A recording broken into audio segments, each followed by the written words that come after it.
सफर में मुश्किलें आएं तो हिम्मत और बढ़ती है, अगर कोई रास्ता रोके तो जरूरत और बढ़ती है, अगर बिकने पर आ जाओ तो घट जाता है दाम अक्सर, ना बिकने का इरादा हो तो कीमत और बढ़ती है। Technology and environment, benefits and downsides. आइए इसी विषय पर करते हैं कुछ बातचीत। श्रोताओं, जैसा कि हम जानते हैं कि आज के इस समय में लोग विज्ञान को ज्यादा महत्व दे रहे हैं और विज्ञान भी काफी तेजी से आगे बढ़ रहा है। पर्यावरण सुधार को बढ़ावा देने के उद्देश्य से पर्यावरण को प्रभावित करने वाले मुद्दों को समझने और संबोधित करने के लिए इंजीनियरिंग और तकनीकी दृष्टिकोणों का उपयोग है। इसमें पर्यावरण संरक्षण और पर्यावरण पर मानवीय प्रभाव के शमन के माध्यम से पर्यावरणीय चुनौतियों का समाधान करने की प्रक्रिया में विज्ञान और प्रौद्योगिकी का अनुप्रयोग शामिल है। सबसे पहले जानते हैं जल शोधन के बारे में। जल शोधन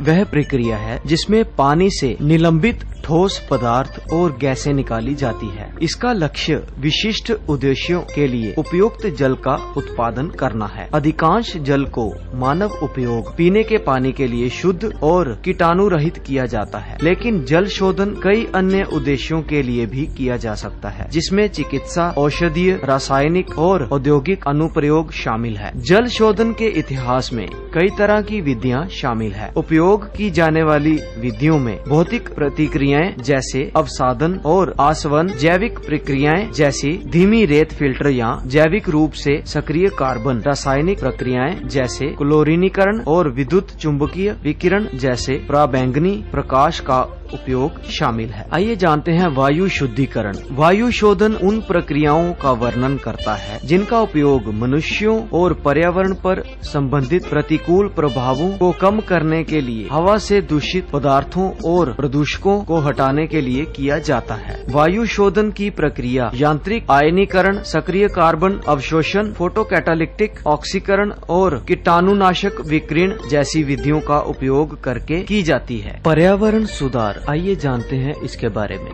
पर्यावरण सुधार वह प्रक्रिया है जिसके माध्यम से पर्यावरण की गुणवत्ता में सुधार के लिए मिट्टी, पानी और अन्य माध्यमों में मौजूद दूषित पदार्थों या प्रदूषकों को हटाया जाता है। मुख्य ध्यान पर्यावरण के भीतर खतरनाक पदार्थों की कमी पर है। पर्यावरण सुधार में शामिल कुछ क्षेत्रों में शामिल है मिट्टी का प्रदूषण, खतरनाक अपशिष्ट, भूजल प्रदूषण, तेल, गैस और रासायनिक रिवाज।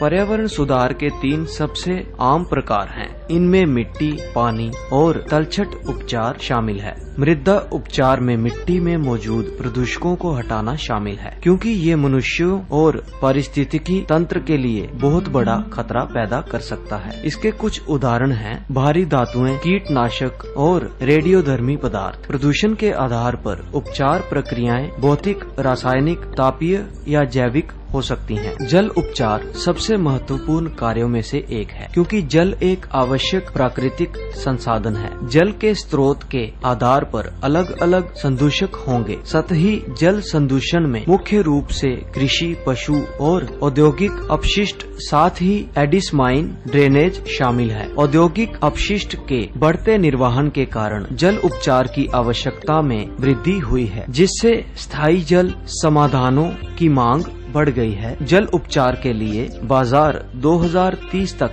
लगातार बढ़कर $19.6 बिलियन होने की उम्मीद है। तलछट उपचार में दूषित तलछट को हटाना शामिल है। ये लगभग मृदा उपचार के समान है, सिवाय इसके कि ये अक्सर अधिक परिष्कृत होता है, क्योंकि इसमें अतिरिक्त संदूषक शामिल होते हैं। संदूषकों को कम करने के लिए भौतिक, रासायनिक और जैविक प्रक्रियाओं का उपयोग करने की संभावना है, जो स्रोत नियंत्रण में मदद करते हैं। लेकिन अगर इन प्रक्रियाओं को सही तरीके से निष्पादित किया जाता है तो प्रदूषण के फिर से उभरने का जोखिम होता है। श्रोताओं, हम टेक्नोलॉजी की मदद से अपने पर्यावरण को सुरक्षित और नए तरीके से सुधार ला सकते हैं। उम्मीद करते हैं आपको हमारा आज का कार्यक्रम पसंद आया होगा। हंसते रहिए, मुस्कुराते रहिए